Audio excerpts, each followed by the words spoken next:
Nadia کی زندگی عام لڑکیوں جیسی تھی، مگر ایک رات اچانک دروازے پر ہونے والی دستک نے سب کچھ بدل کر رکھ دیا۔ دروازہ کھولا تو باہر ایک بوڑھی عورت کھڑی تھی، جس کی آنکھوں میں آنسو اور ہاتھ میں ایک پرانا خط تھا۔ وہ نادیہ کو دیکھتے ہی کانپتی آواز میں بولی، آخر کار میں تمہیں ڈھونڈ ہی لائی، تمہیں یہ امانت واپس دینی ہے۔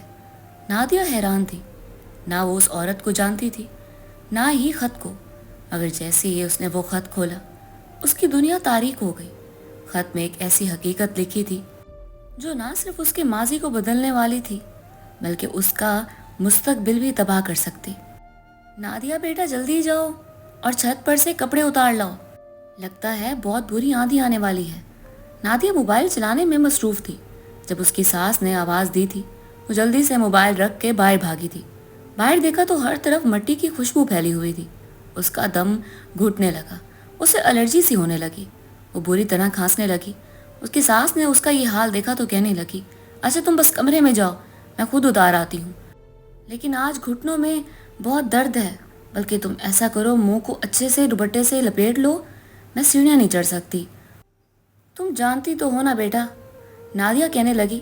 آنٹی آپ بالکل بھی پریشان نہ ہو، میں چلی جاؤں گی۔ اس نے جلدی سے منہ پر کپڑا لپیٹا اور سیڑھیاں چڑھ کر وہ چھت پر جا پہنچی، جہاں سارے کپڑے تاروں پر پھیلے ہوئے تھے۔ اس نے سارے کپڑے بالٹی میں ڈالے اور انہیں اتار کر نیچے لے آئی۔ ابھی تو وہ دھو کر آئی تھی، آندھی نے سارے کپڑے خراب کر دیے تھے اور انہیں پھر سے دھونا پڑنا تھا۔ اس نے دونوں بالٹیاں غسل خانے میں رکھی اور اپنے کمرے میں چلی گئی، کیونکہ اس کی سانس بری طریقے سے پھول چکی تھی۔ اس کی ایک وجہ تو مٹی اور دوسرا تیزی سے سیڑھیاں چڑھنا تھی۔ وہ پھولی ہوئی سانسوں کے ساتھ جلدی سے اپنے کمرے میں گھس گئی، ساری کھڑکیاں دروازے بند کیے اور اچھے سے پردہ دے کر آرام سے بیڈ پر بیٹھ کر موبائل چلانے لگے۔ نادیہ کی زندگی میں کچھ خاص نہیں تھا، وہیں ایک روایتی عام سی زندگی اس کے شوہر کی الیکٹرانکس کی دکان تھی۔ اس کی ساس بہت اچھی عورت تھی، ہمیشہ اس کا بیٹیوں کی طرح خیال کرتی اور اس کے ساتھ بہت اچھے سے رہتی۔ اس کا سسر اسے بالکل باپ والا مان دیا کرتا تھا۔ شادی کے بعد وہ بہت خوش رہنے لگی تھی۔ وہ بور ہوتی تھی، مگر سارا دن گھر کے کام اور موبائل چلاتے ہوئے گزارتی، اور ایک وقت میں وہ دونوں ساس بہو بیٹھ کر ڈرامے دیکھا کرتی تھی اور چائے سے لطف اندوز ہوتی۔ وہ ایک چھوٹی سی خوشحال فیملی تھی۔ نادیہ کی عمر 25 برس تھی۔ اس کی 2 بہنیں اور 3 بھائی ابھی تک غیر شادی شدہ تھے۔ وہ سب سے بڑی تھی۔ اس کا باپ کا تعلق محکمہ پولیس سے تھا، جبکہ اس کی ماں ایک سرکاری ہسپتال میں نرس تھی۔ دونوں گھر میں غیر حاضر رہتے تھے۔ ایسے میں نادیہ ہی اپنی چھوٹے بہن بھائیوں کا خیال رکھتی تھی، انہیں وقت پر کھانا دیتی اور تیار کر کے اسکول بھیجتی۔ جب وہ واپس آتے تو انہیں اچھے سے پڑھاتی۔ وہ ان سب کی تمام ضرورتیں پوری کرتی۔ اس کی شادی خاندان سے باہر ہوئی تھی۔ اس کے سسر طارق محمود اس کے باپ افضل خان کے دوست تھے۔ بس دونوں میں بات چیت ہوئی تو باتوں ہی باتوں میں انہوں نے بچوں کا رشتہ طے کر ڈالا۔ ان کے بچوں کو بھی کوئی اعتراض نہیں تھا۔ یوں 1 سال منگنی رہی اور پھر ان کی شادی کر دی گئی۔ شادی کے بعد نادیہ زیادہ مائکے نہ جا پاتی تھی، کیونکہ اس کا مائکہ بہت دور تھا، لیکن مہینے بعد ایک بار لازمی جاتی۔ مگر پیچھے سے اس کی ساس فون کر کے اسے پوچھتی رہتی کہ کب آؤ گی، کیونکہ انہیں جلد ہی نادیہ کے ساتھ رہنے کی عادت ہو گئی تھی۔ سارا دن وہ ساس بہو اکٹھے گزارتی۔ اس کی ساس سکینہ بیگم بہت اچھی عورت تھی۔ ان کی 2 بیٹیاں اور ایک بیٹا تھا۔ دونوں بیٹیاں شادی شدہ اور اپنے گھر میں آباد تھیں۔ وہ زیادہ مائکے نہیں آتی تھی، کیونکہ ان کے چھوٹے چھوٹے بچے تھے جو انہیں بہت تنگ کرتے، اور انہیں سکول بھی تو جانا ہوتا تھا، اس لیے مائیں قربانی دیتی اور اپنی ماں کے گھر کم سے کم ہی آیا کرتی تھی۔ نادیہ کے اپنے سسرالی تمام رشتہ داروں سے بہت ہی بنتی تھی۔ وہ ہر فن مولا تھی، کوئی ایسا کام نہیں تھا جو اسے آتا نہ ہو۔ کہیں شادی ہوتی تو مہندی لگانے والی وہیں بن جاتی۔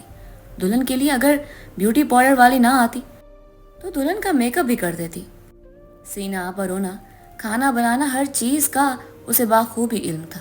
یہی وجہ تھی کہ سکینہ بیگم اپنی بہو کے بارے میں ذکر کرتے ہوئے بہت فخر محسوس کرتی تھی۔ ان کی سہیلیاں ان سے بہت متاثر تھیں۔ جب ان کی تمام سہیلیاں اپنی بہو کی برائیاں کر رہی ہوتی تھیں تو سکینہ بیگم کو اپنی قسمت پر رشک آتا تھا۔ ایسے ہی دن گزرنے لگے۔ نادیہ کی کوئی خاص مصروفیات نہیں ہوتی تھی۔ گھر کا کام کرنے کے بعد بہت دیر آرام کرتی، اس کے بعد سارا وقت اپنی ساس کے ساتھ بیٹھتی اگر شوہر دکان سے جلدی آ جاتے تو اس کے ساتھ گھومنے کے لیے باہر چلی جاتی۔ غرض اسے کوئی خاص پریشانی نہیں تھی، وہ اپنی دنیا میں مگن تھی۔ اس کی نند کے ہاں بیٹے کی پیدائش ہوئی تو مجبوراً چند دنوں کے لیے اس کی ساس کو بیٹی کے گھر جانا پڑا۔ بس تبھی نادیہ کی زندگی میں برا دور شروع ہوا۔ ساس کے جاتے ہی وہ گھر میں اکیلی پڑ گئی۔ ایک روز رات کے 9 بجے تک بھی اس کے شوہر اور سسر گھر واپس نہ لوٹے۔ دکان پر بہت رش تھا، انہوں نے پہلے ہی کہہ دیا تھا کہ انہیں دیر ہو جائے گی۔ نادیہ نے سارے کمروں کو اچھے سے لاک لگایا اور اپنے کمرے میں آ کر موبائل چلانے لگی۔ وہ موبائل پر ویڈیو دیکھ رہی تھی جب اس کے سامنے ایک ڈراؤنی فلم کے کچھ سین گزرے۔ وہ ڈر گئی، جلدی سے موبائل بند کیا اور سونے کی کوشش کرنے لگی، مگر ڈر کے مارے وہ سو نہیں پا رہی تھی۔ اس کی آنکھوں کے سامنے وہی منظر گھومنے لگے۔ ڈر کے مارے وہ اٹھ بیٹھی۔ باہر ہوا چل رہی تھی، اس لیے اس ہوا کے شور نے بھی اسے ڈر میں مبتلا کیا ہوا تھا۔ اس نے جلدی سے شوہر کو فون کیا تو وہ بند جا رہا تھا۔ ڈر کے مارے اس کی حالت خراب ہو رہی تھی۔ تبھی اس نے اپنے باپ کو فون کیا۔ اسے معلوم تھا کہ وہ ڈیوٹی پر ہوگا، بس وہ چاہتی تھی کہ گھر کو تالا لگا کہ وہ اپنے مائکے چلی جائے، کیونکہ اس کا ذہن انہی مناظر میں اٹک چکا تھا اور اسی وجہ سے اس کی آنکھوں میں آنسو بہنے لگے۔ وہ بار بار شوہر کو فون کرنے لگی۔ جب اس نے نہ اٹھایا تو اپنے باپ کو فون ملایا۔ اس کے باپ نے فون اٹھایا تو اس کی آواز اتنی مدھم تھی کہ اسے کچھ سمجھ نہیں آ رہا تھا۔ اسے باپ کو کال کر کے پتہ چلا کہ اس کا باپ پچھلے 2 دنوں سے شدید بخار میں مبتلا ہے اور ڈیوٹی پر نہیں گیا۔ وہ اپنے باپ کو یہ بات بتا کر انہیں پریشان نہیں کرنا چاہتی تھی، اس لیے ان کی خیریت پوچھنے کے بعد اس نے موبائل بند کر دیا اور پھر سے اپنے شوہر کو فون کرنے لگی۔ وہ ڈری ہوئی تھی اور اس ڈر میں اضافہ ہوتا جا رہا تھا۔ اس کا سارا جسم کپ کپا رہا تھا، حالانکہ بالکل بھی سردی نہیں تھی۔ پنکھے کا شور بھی اسے خوف زدہ کر رہا تھا۔ اس نے جلدی سے پنکھا بند کیا۔ اب وہ باہر کی آوازیں آسانی سے سن سکتی تھی، تب بھی زور زور سے گیٹ بجنے لگا۔ وہ ڈر گئی اور اس میں ہمت نہ ہوئی کہ وہ گیٹ کو جا کر کھولے، مگر تبھی ایک بوڑھی عورت کی صدا بلند ہوئی، کچھ کھانے کو دے دو، میں کافی دنوں سے بھوکی ہوں۔ عورت کی آواز سنتے ہی اس میں ہمت پیدا ہوئی کہ وہ جا کر اسے کھانا دے۔ وہ ٹھیک جلدی سے روٹی پر سالن رکھا اور باہر جا کر اس عورت کو دینے لگی۔ وہ بار بار مڑ کر پیچھے دیکھ رہی تھی، کیونکہ اسے ایسا محسوس ہو رہا تھا جیسے کوئی اس کے ساتھ ساتھ چل رہا ہے۔ اس کے ہاتھ پاؤں کانپ رہے تھے۔ آدھا سالن اس کی روٹی سے گر کر نیچے فرش پر جا گرا۔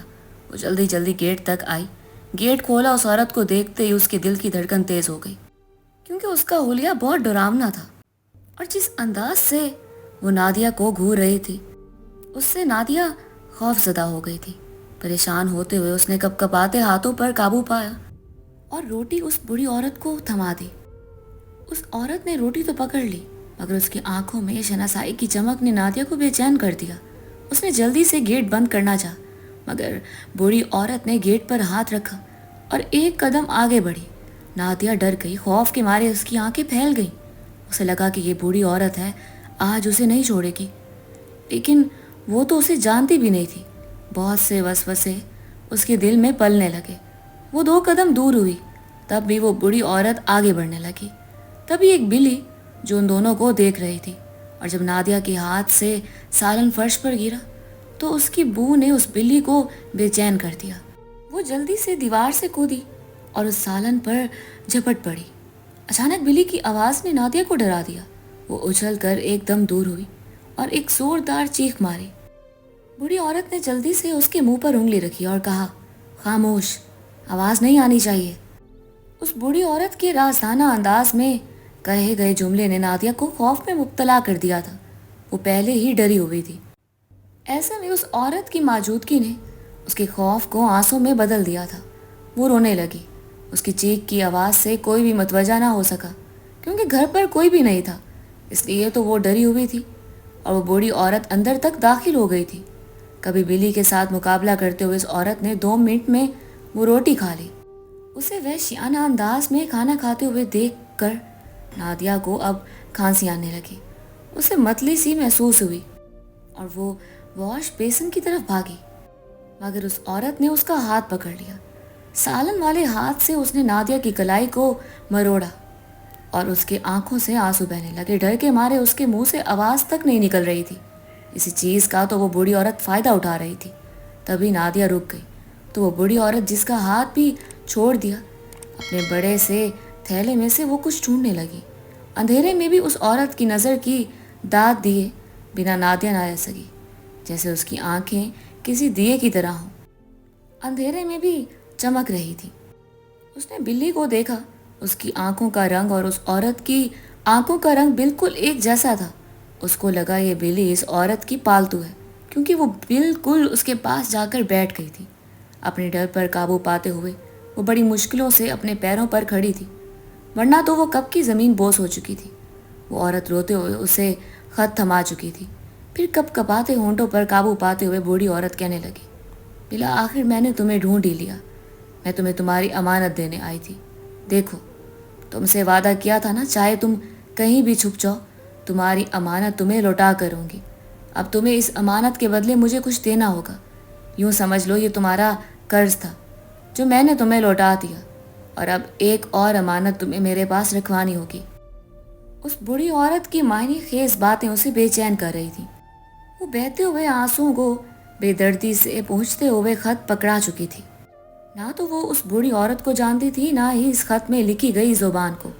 تبھی وہ بوڑھی عورت اس بلی کو اٹھائے اس گھر سے چلی گئی۔ پہلے تو نادیہ اپنے ہوش و آواز سے بیگانہ ہو کر وہیں کھڑی رہی، مگر جب ہوش آیا تو فوراً بھاگ کر گیٹ بند کیا۔ ابھی اس نے گیٹ بند ہی کیا تھا جب گیٹ دوبارہ بجا۔ اس نے کانپتی آواز میں پوچھا، کون ہے؟ تو اس کا شوہر کہنے لگا، میں ہوں، دروازہ کھولو، اور تم اتنی ڈری ہوئی کیوں ہو؟ تبھی اس نے جلدی سے دروازہ کھول لیا۔ شوہر کے اندر آتے ہی وہ رونے لگی۔ اس کا شوہر اسے روتے ہوئے دیکھ کر گھبرا گیا اور پوچھنے لگا، کیوں رو رہی ہو؟ تبھی وہ کہنے لگی، گھر میں کوئی بھی نہیں تھا اور بجلی بھی چلی گئی تھی، اس لیے مجھے ڈر لگ رہا تھا، اور میں نے ایک ڈراؤنی فلم دیکھ لی تھی۔ مجھے ایسا محسوس ہو رہا تھا جیسے اس گھر میں میرے علاوہ بھی کوئی ہے۔ اس کی بات سن کر اس کا شوہر ہنسنے لگا، تبھی وہ بھی ہنسی، گیٹ بند کرتے ہوئے اپنے شوہر کے ساتھ ساتھ چلنے لگی۔ اس کے شوہر کو حیرت ہو رہی تھی، اسے یہ سب مذاق لگ رہا تھا، جبکہ یہ سب کچھ حقیقت تھا۔ وہ اندر آئی، کھانا گرم کیا، اس کے شوہر نے کھانا کھایا۔ تھکان کی وجہ سے وہ جا کر سو گیا، جبکہ نادیہ کو ساری رات نیند نہ آئی۔ وہ خط نہ پڑھ پائی، ابھی تک وہ اس کے ہاتھ میں ہی تھا۔ اس نے جلدی سے موبائل کا استعمال کرتے ہوئے اس خط کا ترجمہ نکالا، اسے پہلے وہ اسے پڑھ پاتی۔ اس کا شوہر جاگ گیا اور کہنے لگا، ہر وقت موبائل دیکھتی رہتی ہو نا، اسی وجہ سے ڈر جاتی ہو، چپ چاپ سو جاؤ، نیند آئے گی تو سب کچھ ٹھیک ہو جائے گا۔ چلو شاباش، موبائل رکھو، رات کے وقت خاص طور پر اندھیرے میں موبائل استعمال نہیں کرتے، اس نے اسے سمجھاتے ہوئے نرمی سے کہا۔ تو نادیہ نے فوراً سے موبائل بند کر کے رکھ دیا اور اس خط کو بھی بیٹھ کے فوم کے نیچے چھپا دیا۔ وہ سونے کی اداکاری کرنے لگی، مگر ساری رات اسے نیند نہ آئی۔ اس کے شوہر کے خراٹے کمرے میں گونجنے لگے۔ اس نے یہ بھی نہیں پوچھا تھا کہ اس کا سسر کہاں ہے، وہ کیوں نہیں آیا۔ وہ خود اتنی حواس باختہ تھی کہ اسے کسی کا بھی خیال نہیں آیا تھا۔ رات کو دیر تک وہ جاگتی رہی۔ صبح اذان کے وقت اس کی آنکھ لگی، وہ گہری نیند میں تھی۔ جب اس کے شوہر نے اسے جگایا اور کہا کہ ناشتہ بنا دو، اسے دکان پر جانا ہے، تبھی وہ اٹھی۔ منہ ہاتھ دھو کر اس نے ناشتہ بنایا۔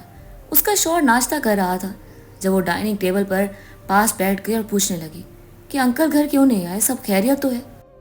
اس کا شوہر کہنے لگا، وہ آپ ہی کی طرف چلے گئے تھے، ہم لوگ دکان سے وہیں تو گئے تھے، بس پھر ان کی طبیعت کچھ ٹھیک نہیں تھی، میں نے انہیں کہا کہ اتنا لمبا سفر نہ کریں اور وہیں رک جائیں، امی بھی تو وہیں تھیں، اس لیے وہ وہیں رک گئے، وہ وہیں سے دکان پر آئیں گے۔